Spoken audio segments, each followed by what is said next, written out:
Just to start off, was there ever going to be another career path for you, or was it always going to be music? Well, of course, my original intention was to be the President of the United States of America, but that didn't work out so well. So, I fell back on the next best thing I could think of, which was, playing in a band and smiling at the pretty girls. I'm guessing it was pretty much blues music that was first grabbing your attention as a young lad. Would that be right? Yeah, pretty correct there, mate. I was a migrant like a lot of, musicians who ended up in Australia. I came out with my family as a 10-pound pom, and prior to coming to Australia, I was only, 13 at the time. I really had no involvement or interest in music. I was living on a farm with my family. But coming here, I met a lot of, we ended up on a migrant hostel, and I met a lot of guys similar age to myself who were from more urban landscapes in England who had already got into this sort of, music. And a couple of guys that I met were very much, into the blues, around about the early to mid-60s, of course. A lot of people were combing the archives for iconic blues music, and these guys were like that. And I must say, I saw the Rolling Stones on TV just before I caught the flight to Australia in '64. Excuse me, and I was immediately taken by what they were playing, and that pretty much dovetailed into my enjoyment and love of blues music soon afterwards. And that's when Pete Wells and I came to Sydney in '69, '70, we came down as a blues band, expecting to be a blues band. But of course, a couple of the guys that came with us decided they want to go back to Brisbane at the time, and Pete and I then put together another lineup, which became Buffalo. So without wanting to overanalyze it too much, what do you think it was about blues that struck a chord with you at that young age? Well, I think it's pretty straightforward, really. Up to that point, most music was that you got to hear on the radio, if you heard much at all, was very sort of dippy pop music, which didn't interest me at all. Frankly, I found it all a bit sort of it's probably not the right thing to say these days, but I found it a little bit gay, quite frankly. But the Stones, drew my attention when I saw them doing actually Not Fade Away on a TV show in England. My family didn't own TV, but a friend of mine did. And I quite like that. And once I actually got to hear a lot more blues, I realised that this music really touched on the human condition in many ways. You know what I'm saying? There was a rawness and a truth about it, which I took to very, very quickly. Great bandmate of yours through the years, of course, was Peter Wells. Do you remember the first time you met him? Not specifically, but I recall very well how we first got together. Myself and a couple of other guys had a little sort of, wannabe band in a suburb of Brisbane called Inala.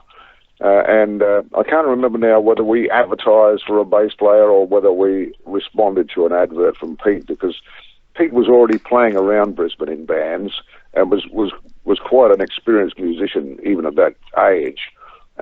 And he came out and we had a bit of a jam in a garage that was owned by a rhythm guitar player at the time. And it just went on from there. We got friendly very quickly. It was obvious to the rest of us at that time that Pete was a couple of years ahead of us in terms of experience and ability. And he became, in many ways, a bit of a mentor to us, as well as being the bass player in the band. Pete always had very interesting ideas, and he was a blues aficionado as well, loved the blues.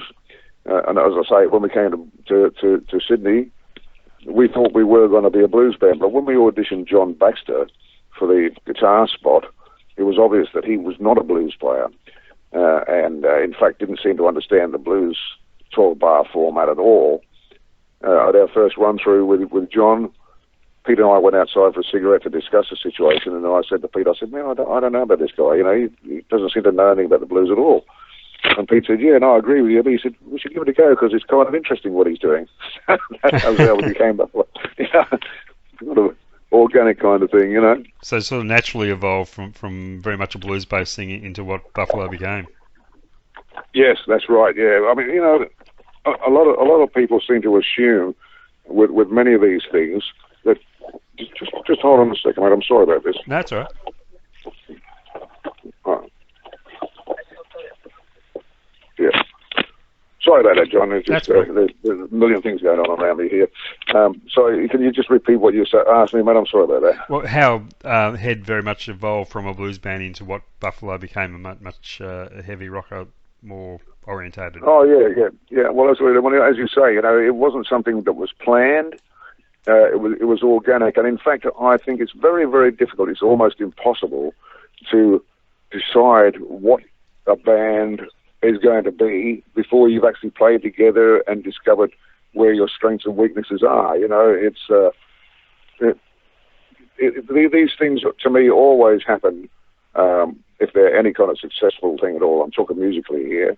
They always happen organically. You can't force it. You can't say, "Oh, pick this bloke, and that bloke," because they're great players.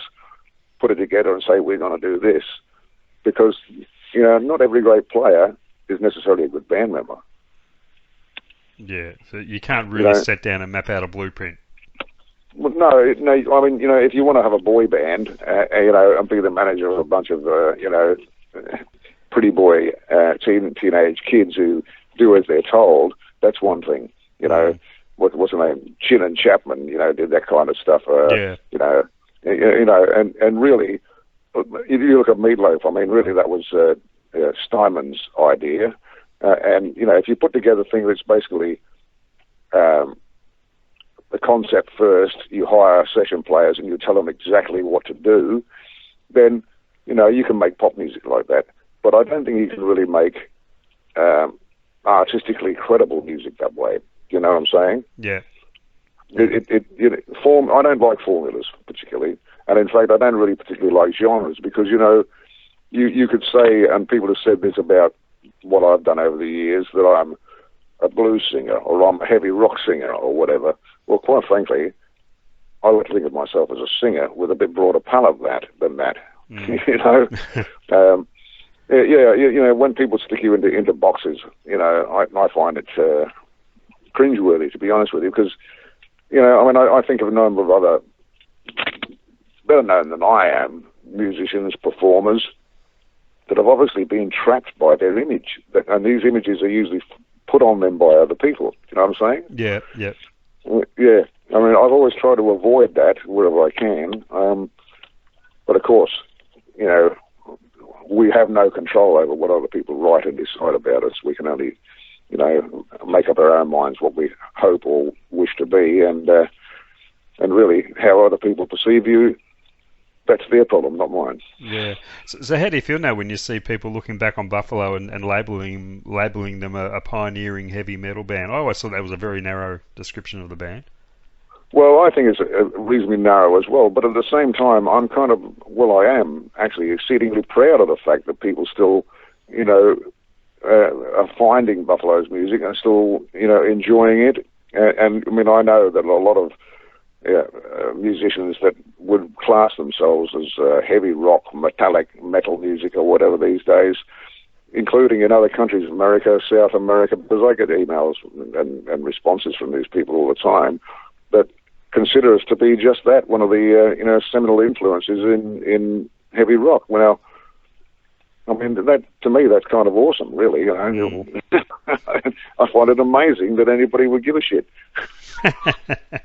At the time when we made those records, when we wrote those songs, we were in the moment, and we thought that whatever we recorded in any particular year might, with a bit of luck, have a year to 18 months worth of life, and then it would just disappear into the great rubbish tip of music that had gone before. But we never considered at all that there would be some sort of history and legacy that would go.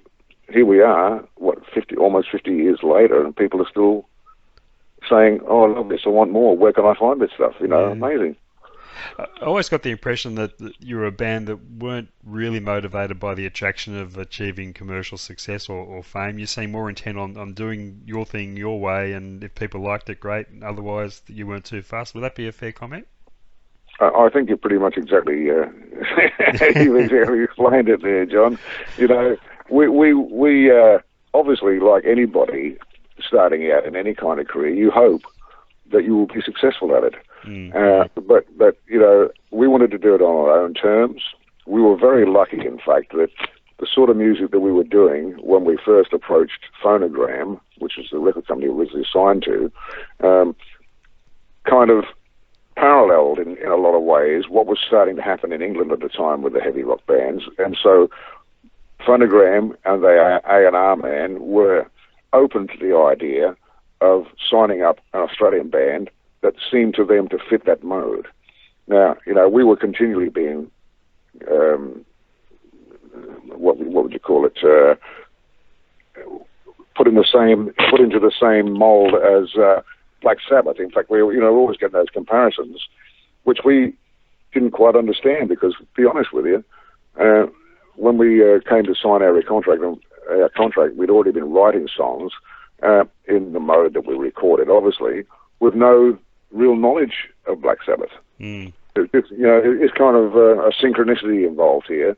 At any other time, I think that if we'd have arrived at a record company suggesting that we'd like to do a deal or sign a contract with them, they would have looked at what we were doing and said, well, it's not commercial, so sorry, not interested, you know.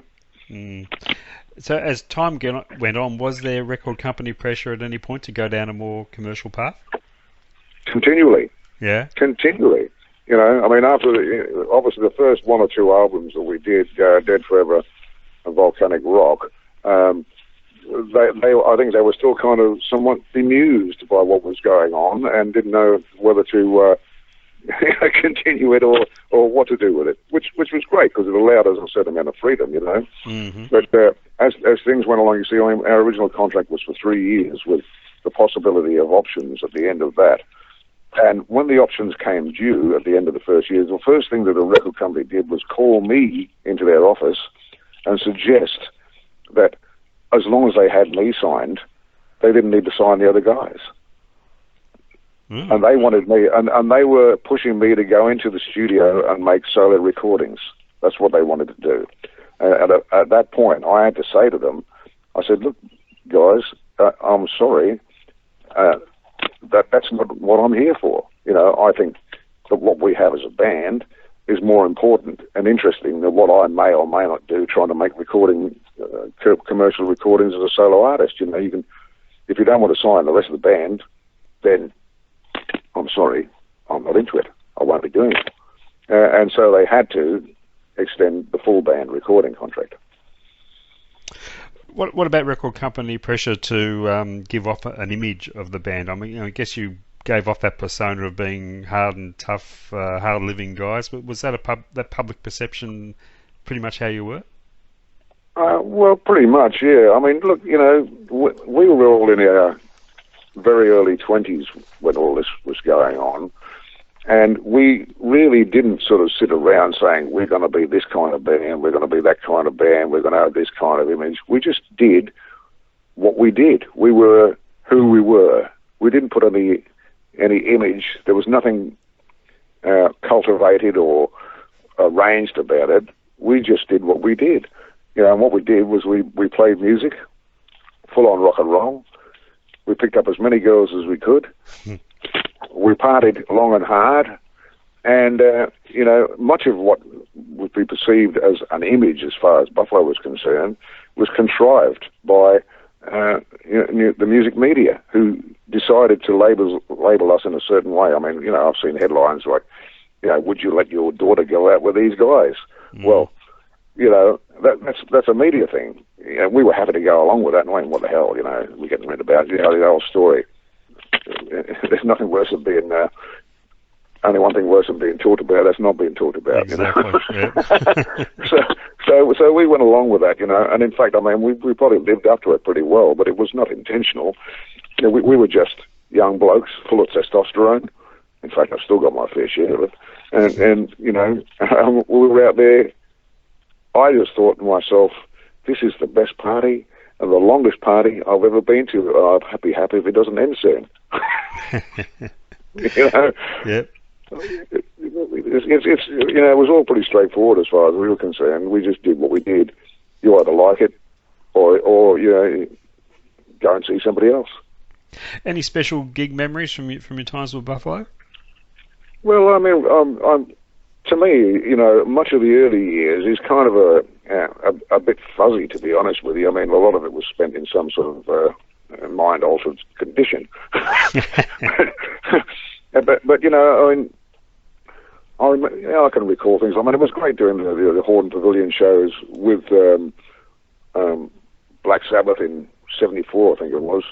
You know, we did shows with a number of big overseas acts as well, which were always interesting, not always as satisfying as I would hope for. But you know, when you get up on a stage and you're playing in front of 35,000 people, which we did, you know, at Melbourne there, the Melbourne Showgrounds, I think it was, and also at Sydney, you know, with Status Quo, Lindisfarne, Slade, and Caravan, you know, those gigs were huge, and you remember them because of the sheer size of the gigs and the supposed importance of the event. But to be honest with you, doing those kind of gigs, you're so removed from the people that are in your audience that it's very difficult to judge and you know, decide on what's going on in front of you. You just kind of get up there, make a lot of noise, and project it as far as you can, and you can't even pick out individual faces in the audience, you see, which is very hard to, you know, it's hard to connect like that. But, you know, it was kind of exciting. I mean, I remember various things, you know, not just Buffalo. When I was in England, you know, touring with Count Bishops and making albums over there, you know, we got on the Top of Pops. That was kind of interesting, you know. But we played with the Police, Jam, Dr. Feelgood, John Cale. You know, it was all interesting, exciting. And it's difficult to pick out individual things and say, wow, that was the biggest and most wonderful, because it was all wonderful.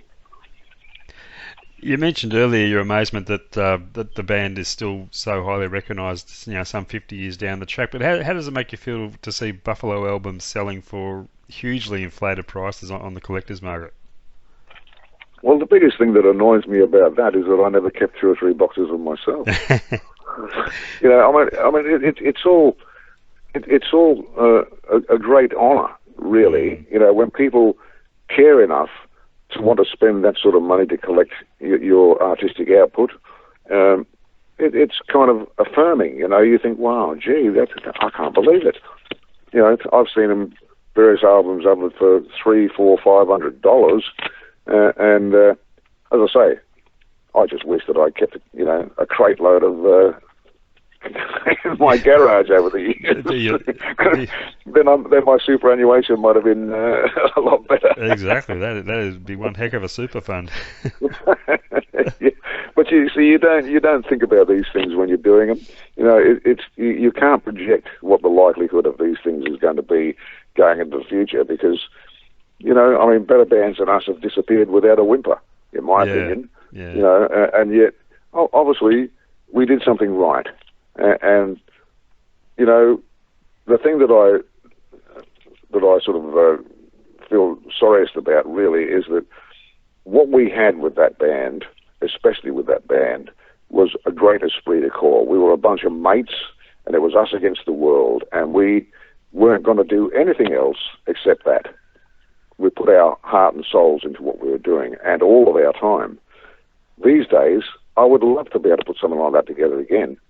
But, you know, the music business and the way people do music these days has changed so much that you can't really physically put a band together like that and have everybody be prepared to live on potato peelings for months and months and months just to achieve something, because they won't do that.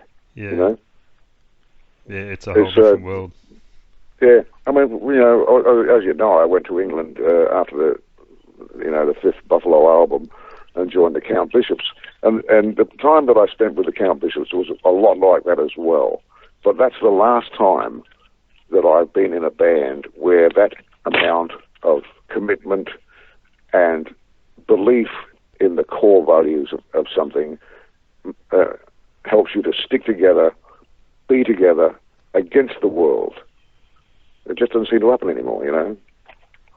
So going to England and joining the Count Bishops, was that a role that was waiting for you already, or did you just go over there looking for the work? How did that actually come about? Well, the story is that Paul Bowlby, who was the drummer on the first Buffalo album, had gone to England with his girlfriend. You know, he'd left the band to go and travel the world, and he ended up in England and joined a band called Chrome, who became the Count Bishops. And Paul came back to Australia for a short visit around about in early 1977. And he caught up with me, of course, and he said, Dave, you know, we've just signed a recording contract. We're about to do our first album. We put the backing tracks down, and we've been doing it just 4-piece with the 2 guitar players doing the singing, but we really need a front man. Would you be interested in coming over and doing something like that? And I reached a stage with Buffalo where I thought, you know, we'd had a couple of lineup changes. It wasn't the same anymore, and I was looking for something else to do. And I said, well, certainly take some recordings of mine back with us, see what the guys think. If they're interested, let me know. Didn't think about it until suddenly I started getting phone calls from their record companies, you know, and I thought, well, this is strange. Surely, you know, they could find a singer to do what they need in England, and yet they're canvassing me to come from Australia. But of course, when they agreed, the record company sent me airline tickets and, you know, all the rest of it. I said, well, this is great. How can you pass up a thing like that, an opportunity like that? The band with the first album going in the can, you're going to sing on it, record company backing, please come over. What are you going to do? You can't really say, oh, no, or I don't want to be able to stay here in Sydney and cool my heels in Darlinghurst for the next 20 years. Yeah. But, you know, the funny thing is that when I look back on it, to me, I enjoyed every moment of that, and I'm really pleased that I went and did it. But I know, looking back, that if I'd have stayed in Australia at that time, even if Buffalo had broken up, my career would have been on a much higher level than what I went to in England, where I was living on £15 a week most of the time, and you know, for quite a bit of it, dossing on somebody else's lounge. So when the Count Bishops ended, did you know pretty much what you wanted to do with the next stage of your career? Was returning to Australia something that was pretty much inevitable? Not really, no, because the Count Bishops finished in late '79. Long story, you know, we'd need 2 or 3 hours for me to tell you all the ramifications and what went on with that. But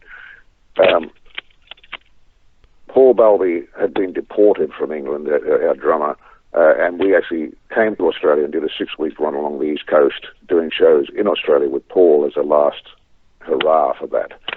I went back to England at the end of that tour, and you know, the band over the next 6 months or so split, different guys going and enjoying other things, and I was just doing driving jobs around London just to keep you know, the rent payments up. And I got asked to be involved with a bunch of other British rhythm and blues players. One guy from Dr. Feelgood who just left the band.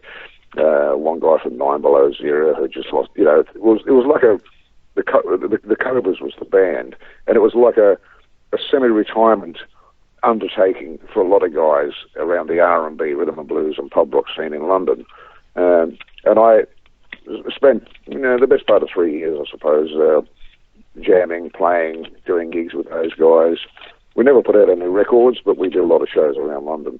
And it was after that, some 3.5 years after the split of the Count Bishops, that I decided I'd had enough English winters and I wanted to see some sunshine and get some salt water under my toes again. Yeah. So in 1984 is when I came back to Australia and you know, started working back here. One band you had when you did return home was the Headhunters. Did you have high hopes for that band? Once again, you know, I mean, I really wasn't thinking about career moves with that kind of thing. It was just a coincidence that I got back from England, and Mick Cox had just got back from America, where he'd been working with Heaven, and we just hooked up through Mark Evans, who you'd know from AC/DC, and now he's working with Rose Tattoo. Of course, Mark and I did a lot of work together over the years. But we just basically got together because Mick Cox said, "Oh, we should have a bit of a jam in my basement down at near Bondi Beach." So we did that, just having some fun, because musicians like to have fun sometimes, besides doing professional gigs. and it was kind of a strange thing. We were banging away in Mick's basement, and the neighbours started to complain about this. So we had to find somewhere else to do this, and we actually approached the publican at a place called the Bondi Royal Hotel, because we knew that he had a big room at the back that was never being used. So we asked him if we could rehearse and jam in his back room, and he said, "Yeah, sure, that's cool, as long as I can let people in." Right? Uh-huh. So we said, "Well, okay, you can let people in, but we want a bottle of scotch and any other drinks laid on free of charge for as long as we're there." And he said, "Cool." So we just started, doing that. And within a week, the place was starting to fill up very quickly. We were doing a Saturday evening thing there. And so at that point, we just said to the public, and we said, "Well, look, this is ridiculous, man. You got all these people coming in, drinking your beer because we're here. So we want to get paid as well as getting a bottle of scotch."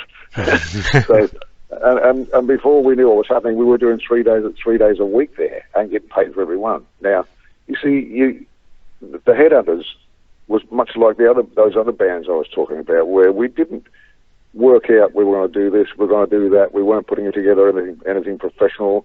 We just wanted to play together. And we wanted to play the music that we enjoyed playing together, and it just so happened that a lot of other people wanted to hear it.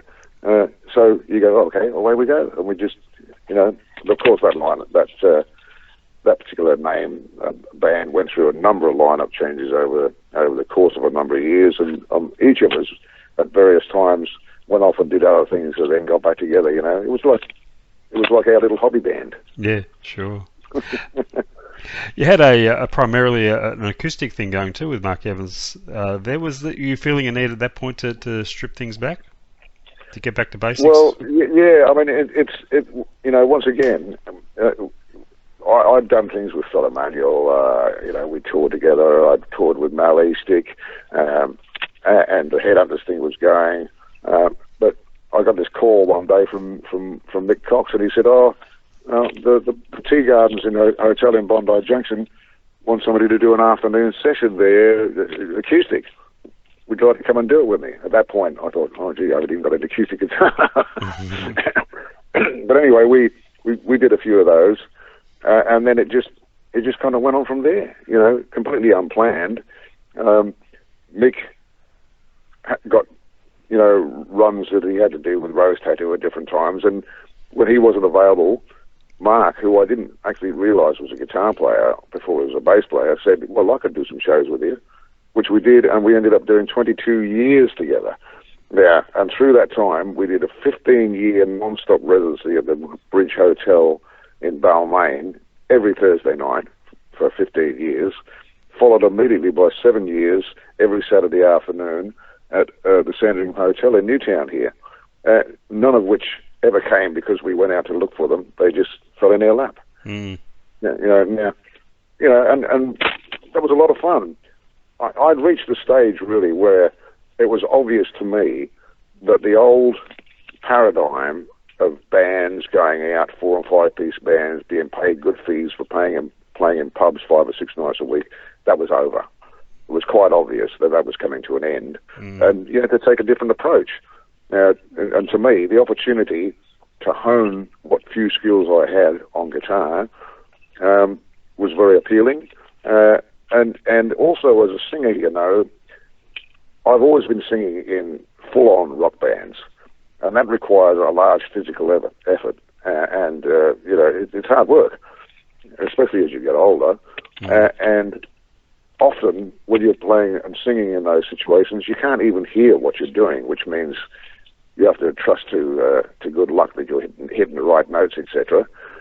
Of course, hopefully you should be experienced enough to be able to know that you're doing that anyway. But, you know, when you're in an acoustic duo, a couple of acoustic guitars, there's no extraneous noise going on. That's a great place to be singing because you can hear yourself so well. You can also you can inject subtleties in what you're doing. You know, you can express emotion more cleanly. So for a singer, it's a wonderful situation. Absolutely. Hey, fast forward to the present day. What's keeping you busy these days? Tell us about your current band.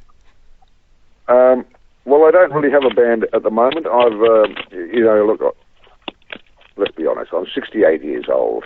And, you know, all of my life, 50-odd years in music, I've been full-on chasing gigs, doing all that was necessary, often running the bands myself.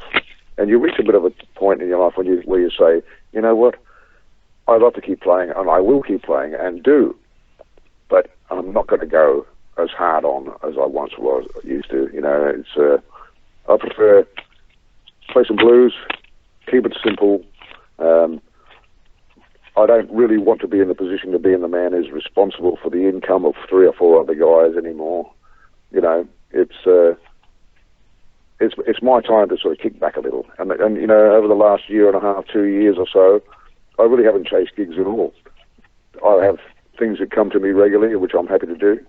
And this allows me also to play with a number of various other players because I can carry what I want to do with guitar, vocals, and harmonica without anybody else. Mm-hmm. So it's easy for me to pull in good quality musicians and say, would you like to come and do this show with me? Would you like to play with me here? You know, there's this much money. It's not a lot, but, you know, I have other guys who are more than happy to do that. And that keeps me interested and excited about music because there's always some new twist going on. And it's these things that keep me interested, not, you know, stuck in one thing, doing the same thing, the same songs every bloody night, you know, another hotel, another smelly beer barn. Yeah. Had enough. So it's fair to say it's a quality of gig you're looking for these days rather than a quantity.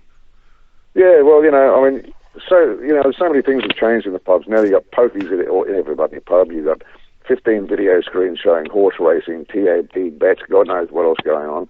And sometimes you go into these places with a band, and it seems as though the publican would rather you shut up so that everybody can watch the horse racing and the football than the band. Yeah. Well, I don't want to be in those places. You know, you can shove it up your backside. I'd rather be in some place where maybe it's not as big, but the people in the room are there for the music. They come for the music, and I know that they're there for the music, and the whole vibe is different. It becomes a more joined together community thing. I'm not blasting anybody trying to get their attention because they're already paying attention. Yeah. And you know, and that's much more satisfying to me, you know. Absolutely. Well, after 50 years in the business, you've more than earned the right to make that stand too. That's fantastic. Well, one would hope so, but of course there are no guarantees about that anywhere these days, is there? True. Hey, Dave, great to catch up with you. Thanks so much for your time, and congratulations on being a wonderful rock and roll soldier for many, many years, and we hope you reign on for many more. Well, thanks, John. I appreciate it, and a big send out to all your listeners, mate. Just keep the faith, keep rocking, hey, and don't let the bastards get you down. Good advice. Good on you. Thanks again, okay. Dave. No worries, mate. Enjoy. Nice talking to you. You have a great day. You too. Cheers. Cheers, mate.